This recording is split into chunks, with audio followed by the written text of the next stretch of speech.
What is up, everybody? It's Mexican Panda 31 here, and I know what you may be thinking. Where the hell have I been? Because I know it's been like about a month or so since I last posted my last video, my last video. But anyways, so this is just going to be like an update video on what the hell I've been doing while I was gone, and keep you guys up to date on, I guess, what I've been doing and my future plans for the videos and stuff.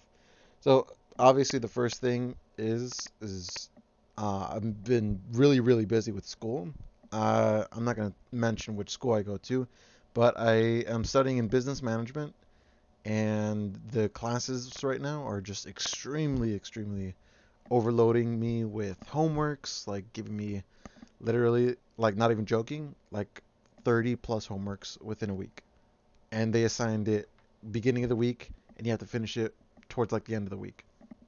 Um, with that, and then with tests, I have tests at least a minimum of 1 to 2 tests per week. I think the most that I've had was about, I think, 4 or so. But yeah. And I also forgot to mention too, I'm a junior or third year in college, so just one more stressful year, hopefully, for school, and then I'll be done. But I know you might be asking as well, like, what do I plan on doing with my major? I fully don't know yet what I want to do, uh, because like business management can is just more of like where I can help anybody out in certain situations that they need to figure out. Uh, but yeah, like I'm not 100% sure what I want to do, but I know I want to be able to do something that makes me happy and not do something that like is just going to be miserable.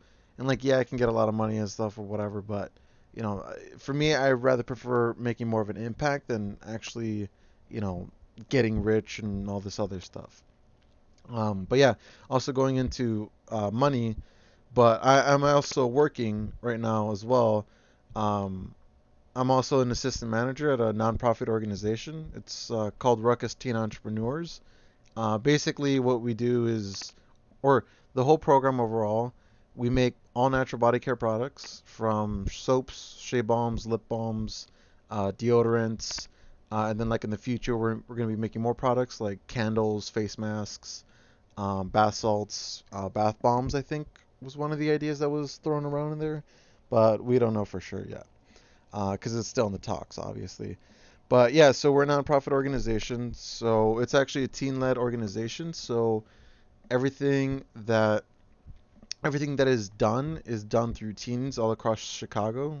Uh, but I'm as I said, I'm the assistant manager, so I help oversee and assist and help out any way that I can, and also help guide them to learning business skills such as communication skills, overcoming their shyness, marketing, financing, leadership, and so on.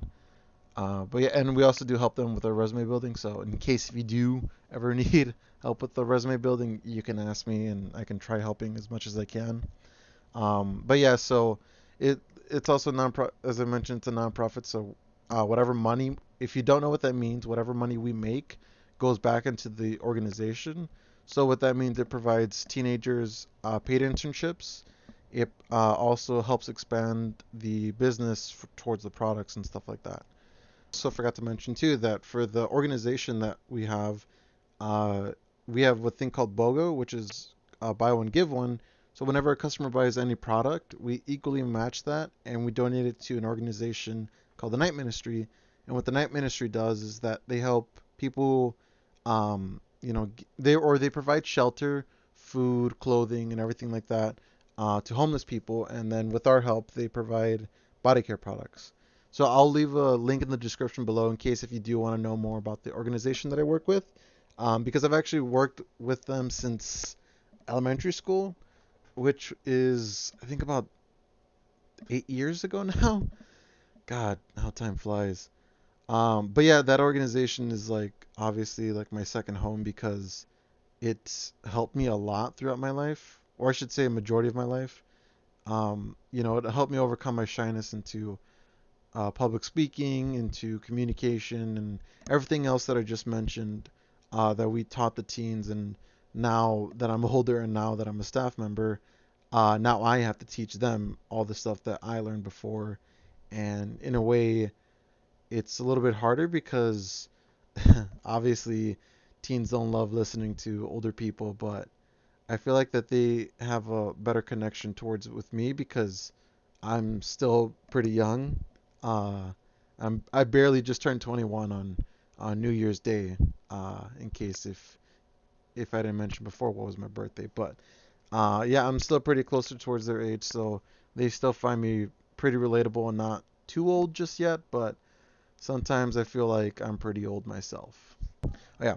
So what I also plan, um, so my plan for future videos, I'm not 100% sure what I will be doing. Obviously, I'm busy with school and work, because I have to keep a balance on that. YouTube was just more of like, uh, I guess a release, like to release my stress and stuff like that, and just try communicating and having fun. But like either when I'm on break or whenever I can actually have a break, my friends are not on break, so then like I need to try doing things solo, and I'm not like fully used to that for YouTube stuff yet. Well, except for this one and like I think my first video that I introduced myself and whatnot. But what I possibly might be thinking of doing is doing some live streams, just to, you know, be able to do or be able to like post something at least, and then in case if somebody has nothing else to do or just wants to join and talk in, then I can do something like that, and so that we can have a conversation and things like that. Also, I do have spring break, I think, coming in about a month. So hopefully around that time you'll be seeing me making a lot more videos, or at least maybe I'm going to try recording a lot of videos so that I can try breaking them apart and spreading them out so that I can post videos at least once a week or so that I can give you guys more content throughout the whole process. Interesting thing happened earlier this week on Wednesday, so it was about 2 days ago from when I'm recording this.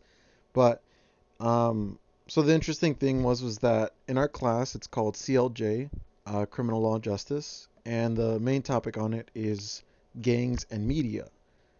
So basically the overall thing, like as the title says, it's talking about gangs, not just in Chicago, but just gangs all over the world, and how the media perceives them.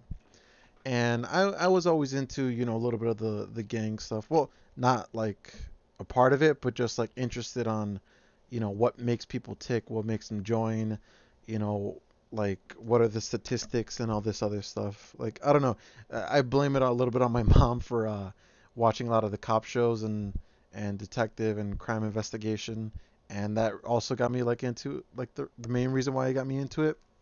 But yeah.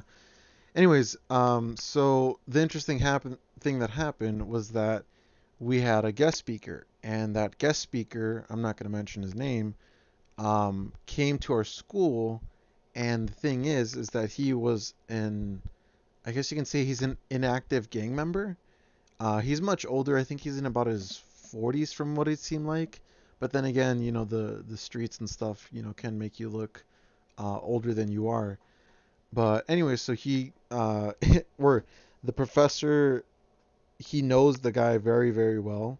They're like best buds and whatnot. I think they said that they known each other for about 20 or 30 years or so.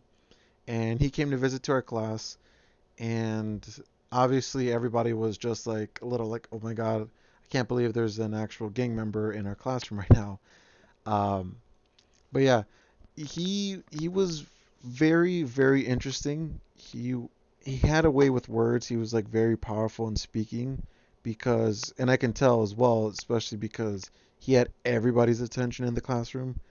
I seen like I'm usually like sitting towards the back of the classroom, and like the people that I usually see that are on their phones or dozing off or things like that, they gave like their full attention.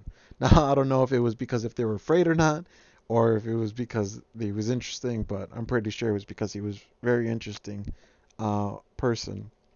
And he talked about like everything, and he was very open about anything to talk about. He even spoke about how one of his one of his kills, I guess you can say. But that's the one kill that like made him regret his decisions in all his life and regret, uh, you know, from everything on. And that was like also the turning point that made him want to do good for the community, which is what he's been doing for I don't know how many years so far. Um, but yeah, like basically to shorten the story was that he was a janitor working at I think like at a hotel, and then there was a guy who was just peeing on the side of the wall, and he told him to stop, but then like the guy, our presenter, ended up giving him a little bit of attitude, the guy who was peeing on the wall, and then the guy who was peeing left, and then he said on the corner of his eye he saw that the guy was coming back, and he said like I don't know if it was instinct or if it was because I lived in this whole life of the gang and keeping aware of your surroundings too much, but he said he's seen the guy walking up with his hoodie on and with his hands in his pocket, and obviously that's like a sign saying like, oh, I have a gun and I don't want nobody to see my identity. And basically, to shorten up the story even more, the presenter got shot. I think he got shot in the leg. But then he ended up wrestling with the gunman, and he ended up taking his gun and shooting the guy in the head. And he said the reason why he regrets it is because he had to take somebody's life in self-defense, but all because of peeing against the wall. And he felt like if it was his fault because of the way he approached the man and how everything went down and how he felt like everything could have been different. But yeah, it's something that to think about, and it's also crazy and like how he talked about his family, where he said unfortunately his kids learned from him, and they are part of it as well, and it's hard to get out of it. Anyways, I hope you guys enjoy the video. Hopefully you guys will see me soon rather than extremely later.